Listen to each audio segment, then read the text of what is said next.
y'all? It's your girl Bre'Anna, and this is the Divine Intervention Podcast, where I try my best to make space and learn how to take up that space. And today I'm extremely excited because I have my first guest here. Her name is Rachel, and I'll just pass it over to her so she can tell you a little bit about herself. Thanks a lot, Bree. Thanks a lot for having me. Hi, guys. My name is Rachel.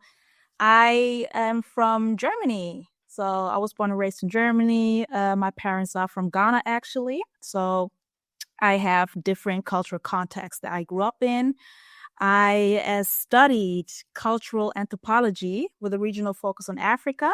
So that was what I'm really passionate about at university. And I am also an anti-racism coach. So I have businesses, I have civil society organizations, clubs from European football that book me for anti-racism work. So I facilitate workshops, I do public speaking engagements, and I am really passionate about raising awareness about racism and empowering people to take action. So that is what I do. Yeah, as a short introduction. That's literally so amazing, and it really just leaning into because I know you're working on a research project. So even talking just a little bit about that and how that's going. Of course, yeah, I can do that. So I've been at university with my PhD project for about 3 years now. So actually, that's my third year, and I have done an ethnographic field research with the riot police. So that means last year I have been with the riot police on different trainings and operations for 7 months, really doing a deep dive into their reality, how they operate, how they work, and embedding myself as a young Black woman into the riot police, which was a really crazy experience because it has nothing to do with my own reality. So that was what I was doing for 7 months. And I'm now about to write my thesis about my experience being with the riot police for 7 months. So that is what I'm doing. That's therefore also my last year at university, which I'm really excited about because I've been at university for quite a while. It's been too long, Brie, too long. So it's time to go. I completely understand, and I'm saying that while also I'm itching to get back into school. I miss school so much, Mhm. um, but also I wanted to bring you on as my first guest because you're actually a couple of conversations with you inspired the theme for the podcast. And I talked a little bit in the last few episodes about just my experience in the Alluvial Collectives program, Closely Examined. And that is where me and Rachel met because I know some people are probably listening and they're like, "You are from Mississippi. How in the world did you both meet?" And so we met in the program, and I knew from the moment that I heard Rachel speak, I was like, "Oh yeah, I like her." I think that there is honestly just something so powerful in not only the way you carry yourself, but your story and who you are and how you present the things that you do. And I wanted to just bring you on because I think a lot of me and your conversations were always surrounding identity and learning how to navigate identity and figuring out what that even means for yourself. And that kind of leads us into the topic for today's episode, which is psychological death. And I named this episode Psychological Death because Rachel had a poem named Psychological Death in the program. And I think the best way to say it for me when I was in the closely examined program, I was going through so many emotions. And I was because from the transition from college to the workspace to also being in all of these different spaces, I have these phases I go through where every 1 to 2, 3 to 4 years I feel like a completely different person. And so I really just wanted to open this space, Rachel, and just have you talk a little bit more about that experience and what even led you to have that topic. Because when you said it, I was like, Mhm. wow, that's really fitting, but also very powerful. And I feel like you gave me words that I didn't have at first. Wow, wow. That was also a very powerful introduction, and I'm kind of like feeling myself back in that space when I read that poem. And I am so mad that I can't find that poem anymore because it really was powerful. Brie, I have to, I have to admit that, but I can't find it anymore. Yes, yes. I still hope that I can find it. But before I dive um dive deep into that topic, I just want to make sure that when we talk about psychological death, that we are actually on the same page when it comes to the definition, because there are actually different definitions of psychological death. So psychological death is commonly understood as a profound loss of like self-identity, where an individual kind of like disengages from their beliefs, from their roles, from and relationships right before they die. So that is actually where psychological death comes from, this intense stress or trauma, for example, facing a terminal illness, losing their sense of personal continuity, sameness, self-worth. So it's like a phase where people tend to retreat into the self. That is what is commonly understood as psychological death. But that is not the psychological death I am referring to. It's actually something you could also call ego death, but I feel like still psychological death is also a very good fit. So psychological death or ego death. And that means, well, I'm not even sure I'm going to put this, whether there are really words to describe that phase or those different phases people go through when they experience that. But it feels like, and it's actually, it can be referred to how you explain it, like, feeling like a new person. All the beliefs that you held about yourself, who you thought you were through different situations, it could be one situation, it could be an entire phase in your life, start to dissolve. The entire social conditioning that was kind of like placed upon you starts to dissolve. Your self-perception starts to dissolve. Your self-concept on a like mental, emotional level. So anything that society taught you or your family taught you about who you were it starts to disintegrate. It's like a very profound and also confusing journey. And there are actually several decisions there's actually one specific decision I've made in life that led me on that path, not knowing it was going to lead me there. And that was back then, like over 10 years ago, when I went to law school in 2011. I started after I graduated. I went to law school and I had the kind of like most amazing experience in my life, because at that time I focused on international law, migration law, asylum law. And that specific university I attended, they had like very special programs that were sponsored. So it was very easy, very affordable to actually go abroad for seminars to, for example, New York and Washington, D.C., UN peacekeeping, IMF, or participating in a 2-week seminar in India, going to South Korea. I've been to Tel Aviv for 3 months working in an NGO for African refugees. So like really amazing experience I've had. And after like 5 years of studying law and preparing for the state exam, I felt like my entire world came crushing down because I was so exhausted. And I at that time I thought I was exhausted because like studying for the state exam, it's a very stressful experience for people. It's not like getting a bachelor's degree where you like study or you write the thesis for like about 2 months or 3. It's really that you have to prepare for the state exam for 1 to 1.5 years. So it's a very, very long phase. And if you don't make it, if you fail, you have nothing. So that's a very, very stressful phase. I don't know how it is in the States, but in Germany, it's like there were even studies in the 70s that showed that there were actually a lot of like law students who actually committed, or I think that's not back then you used to say commit suicide, but it's not what we say anymore, because committing suicide sounds like a crime. That's why there's another term for that. Yeah, but you know what I'm saying. So so when I start to reflect on what was happening, why I was so exhausted, why I couldn't get myself to study anymore, I realized that actually that it wasn't the right path for me anymore.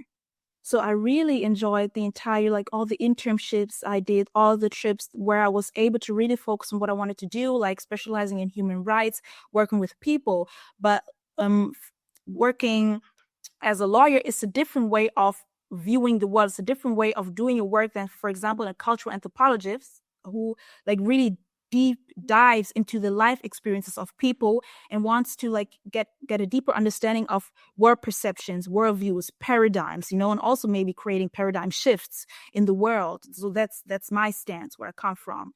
So I was deeply conflicted. And I remember that time when I was at home, I was studying at home a lot. And I was the entire day, I didn't study. I couldn't study anymore. So I did other things. And when I heard like, the door opening, knowing, okay, my mom is coming in from work, I, rearranged everything at my study table. So I made it look like I was studying. So back then when I told my mom afterwards, like, that I was quitting, she said, I knew something was up, girl. I could feel it when I walked into that room. Something did not feel right. And she was right because there were a lot of things that were not right. And I then back then used to talk to my junior brother Benjamin, and I told him how I was struggling at that time. And then he told me, Rachel, you don't have to do this anymore. You can quit. Bree, oh my God, Bree, in that moment, receiving that permission that I wasn't able to give to myself, it was a liberation. It was a liberation in that moment, because in that moment, my entire system collapsed. In that moment, I actually quit. That's exactly what I wanted to hear, what I needed to hear, because my system couldn't take it anymore, because it wasn't my authentic path anymore. It gave me so much that I learned about myself or the way I want to operate or navigate myself through the world and doing law, but it wasn't my path to end that study program and to just quit without knowing where else to go. And maybe just as the last couple of sentences regarding also like this psychological death concept, just the fact that law studies, which is very, very performance oriented, very achievement oriented, Yeah. and a study program that is very much has a lot of prestige, if you will. Yeah. That means a lot of external validation, a lot of props received from other people. So when you quit, that's where the whole psychological death comes in. My entire self-concept that I've created for 5 to 6 years during that time, where I was externally validated like there was no tomorrow, it all collapsed and I didn't even know who I was anymore, because I was so deeply defined by what I did and how others perceived what I did, which was positive, but still there was a dependency on the external validation. And I'm telling you, in that time, I did not know who I was anymore. I didn't know. And that was a very, very difficult phase in my life. And I was very confused. I was anxious. I felt like, even though I had like really like huge support from my parents, even though it was very difficult for my parents, because when I told my parents, my mama cried, my daddy screamed, so that was not a good combination. but after a while, but after a while, it's still, even though I had this amazing support, which I'm so grateful for, there's also this deep sense of like loneliness that you're going through, because no one gets this, like, you know, moving out of the system that everyone is actually adjusted to, and you're trying to walk your authentic path. Whew, Brie, how do you feel like it was yesterday? I always love talking to you. I feel like I learned so many new things, but then there's also so much connection because, for one, I learned a new definition for psychological death. I know when I mainly did like my reading, they lean more towards like ego death. So it's very interesting to hear like the other definitions for it, and like the ones that I don't want to say people use more frequently, but it's always good to have more context and making sure that we're on the same page. So I really do appreciate that. But also going into just the different framework of thinking that like anthropology has versus law. Like, I think that when you study different topics, the lenses on how you look at issues is so different. But also leaning into the fact that that takes so much courage. And I feel like that's why when I met you and you said it, I was like, you the faith that you have in yourself. I think that growing up as like a little girl in the Delta, I think the biggest like mind shift for me was moving from the Delta to college because it's like the identity that I perceived myself to have and the person that I thought myself to be, when I moved to a completely different space, I realized how much of that was created based off of other people's perception of who they figured that I was. And so when I got to college, I was just like, wait, so like I have the ability to like be whoever I want to be. I feel like people say that, but it's very rare in life that we actually get the chance to practice that. And as somebody who really, really wanted to study law and go to law school, but throughout my college experience, by the time I got to the end, funny enough, the thing that I honestly think I want to do with myself is like sociology. And that has nothing to do with anything that I even got my degree in. And it makes you ask the question of like, because like you said, when you're operating in all of these systems and frameworks, and especially searching for that external validation, because I feel like as much as other people like to act like it's not a thing, it is hard navigating situations where you're kind of used to receiving that based off of like your performance. Because I think in life, that's what we're used to, even sometimes in relationships. It goes back to like your ability to be able to perform. And even when you said just your brother giving you permission, that's honestly it's so much love there because sometimes, like you said, it's hard to even give yourself permission to do certain things. And so even him just looking at you and being like, you don't have to do this, right? I think those are the moments where my relationships with friends or just certain people, it gets stronger. Like there's a stronger bond because it's basically saying, regardless of what you do or like how you perform or what you have to offer, there will always be love there. Like don't feel like you have to do this for anyone other than yourself. And there's a freedom in that, especially as like a black woman that is, oh my gosh, like it's such a beautiful thing. And so I honestly just want to ask, what were kind of some of the, I don't want to say like tools, but how did you work through this time period? Like what were some of the just habits that you had to build? Because obviously you're here now and you're walking in your purpose and it radiates off of you. To the point to when I met you, I could tell. I was like, she's doing what she loves. She's having a great time. It's so like get part of few other habits that you kind of instilled in yourself to get you to where you are now. Hmm.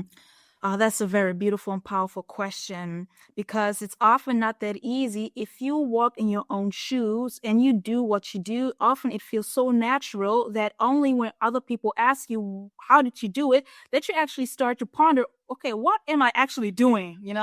So that's why it's a very important question that you're asking. So I would have to say that I am a very firm believer of the term work. Inner work is something that has been a part of my life for like over a decade. So by inner work, I actually really truly mean this very intense phase in your life.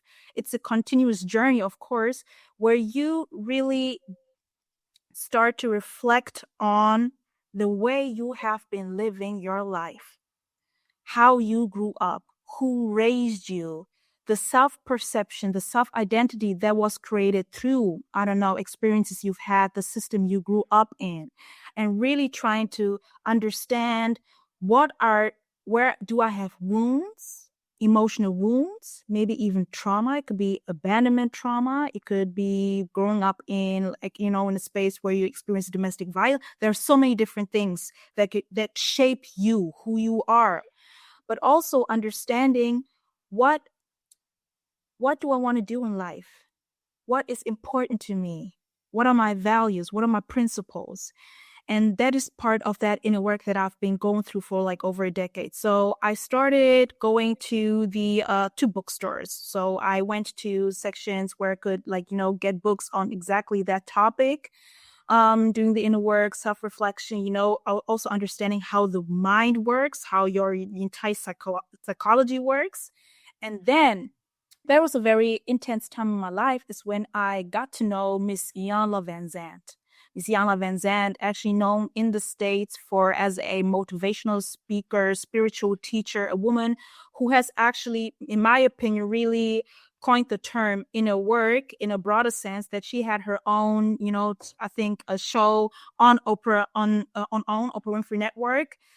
So she gave her space to actually talk about that. And then she had this TV series called Fix My Life, I think for more than 8 years, where she actually mostly went to Black families and dealing with trauma, with emotional pain, and all the things that were not dealt with in the family that led to certain decisions people made in life, and having an understanding of how the way you behave, the way you think, where this actually comes from, where it's probably a wound or limiting beliefs, all those conditioning that is actually keeping you from living your potential.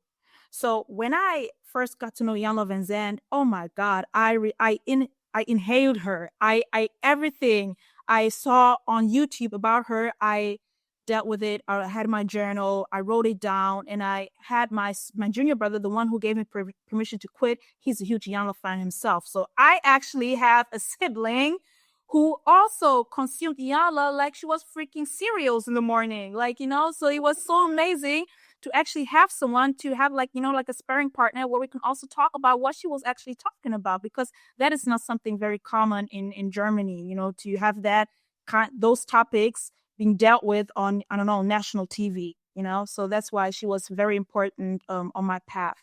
So when I went to that phase for a couple of years, and I decided to start cultural anthropology as a study subject at university, and I realized that I wanted to create my own business, I actually booked a coach. I booked a life coach. So if you are in that field for a couple of years and how people talk about life coaching, people who actually have a very, I would say, authentic or sincere approach, and others who are actually just, kind of like exploiting that term, since it's also like, huge money machinery, life coaching. I mean, we all know that. I actually have a very good sense of like, who was good for me and who's not. And that woman that I saw on the internet, so she lives like, just 20 minutes away from me. Her name is Manuela.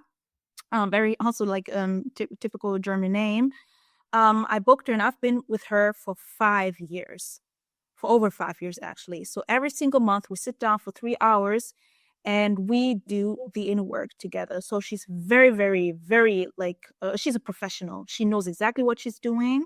And she really helped me navigating myself in a society that does not teach you to live your purpose, that does not teach you to be who you want to be, or like show you or reflect to you, or reflect back to you the potential you actually have, that it's okay to thrive for something more. So when I went to that coaching, that was the best decision I've ever made in my entire life, because I created a system for myself where I was held, where someone held space for me, for all the emotions and the fears that came up, because I made decisions that actually are not in alignment with what I've been taught at home, because my parents, coming as refugees from Ghana, their entire life was survival mode, So it's just about surviving and not thriving, of course. And of course, their intention was always to create a system for us children to be able to thrive. But still, there are limiting beliefs about money, what I'm able to create, that are, blocking the path, even though I have this like very deep-seated belief in myself, because if I didn't, I wouldn't, I wouldn't have walked that path. So it was there, but I still needed support. And it's very important, as strong as I am, to understand I need people to support me, and it's okay to be supported. Support is so important. And this is what helped me. Those were actually the practical steps that I took to create my business, but also, like transforming myself, like transforming the beliefs I held about myself, and really like being able to look in the mirror and see this incredible, blessed, beautiful Black woman with so much potential, with like, self-confidence and positive beliefs about herself, which was not always the case. So there has been a lot of changes the way I perceive myself and the power that I hold within myself. It really took a lot of time to actually really integrate it, or make it visible to me, to accept that I'm much more powerful than I assumed that I was. And that is how coaching really helped me to to thrive. And I'm very, very successful, not just in my business, but also with who I've become, you know? So yeah, that was my journey, and it's a still ongoing journey.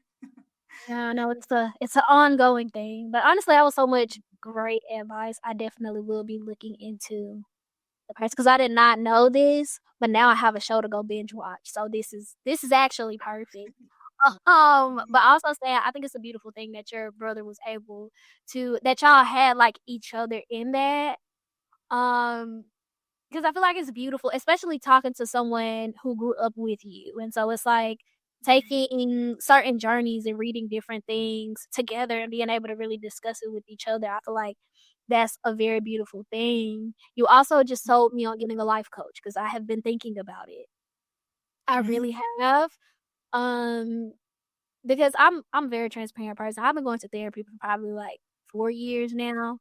And I feel like I'm at a spot where whenever I go, my therapist right now, she's wonderful, but I feel like I've been in another state of transition. Like I said, probably every graduated from college and going into the workforce for me has just been a whirlwind because I feel like I'm seeing myself completely differently than how I saw myself before, and even systems and things and just the way that I digest stuff.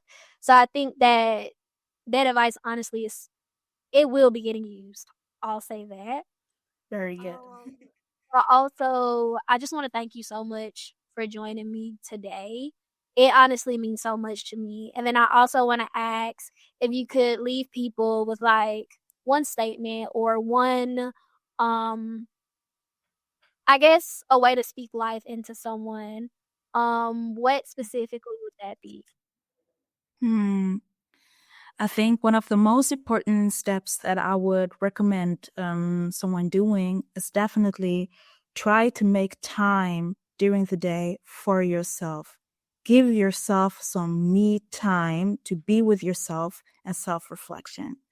That is the most important thing for you in order to also gain some clarity and to also like kind of like have to create some distance to the entire to everything that is going on around you, because often it feels like if you're like, especially when you're in a difficult spot, it feels like you don't know where to go, you don't know what's the next step, you feel lost, you're confused, and there's like no visible step you can take. But if you make time for yourself and you quiet your mind and get a journal and write things down, or maybe also call a friend that you like to talk to, this is something that really helps to connect with yourself. And you will probably be surprised what kind of new ideas, insights come up if you just be quiet and take time for yourself to reflect. This should cannot be underestimated. This is a very powerful space to be, and I will practice that for the rest of my life because that is actually a game changer. That is the advice I would love to give. Yeah. Oh my gosh, thank you. I especially think because I'm in a state now to where since I moved a little distance from where I went to school at, it's the transition of I have so much me time. And I definitely I feel what you're saying. I think there are a lot of things that I was looking for answers from other people, not realizing that I had the answers. I just had to actually take the time to be with myself and listen to myself and not allow like we've been saying, like system structures, my own expectations of myself even to blur what I already know to be my truth. And so I really want to take the time. Thank you so much for joining me today. And yeah, thank you. Yeah, you're so welcome. Thanks for having me, Bree. No problem. And this wraps up the third episode of the Divine Intervention podcast. And we will see y'all in the next one.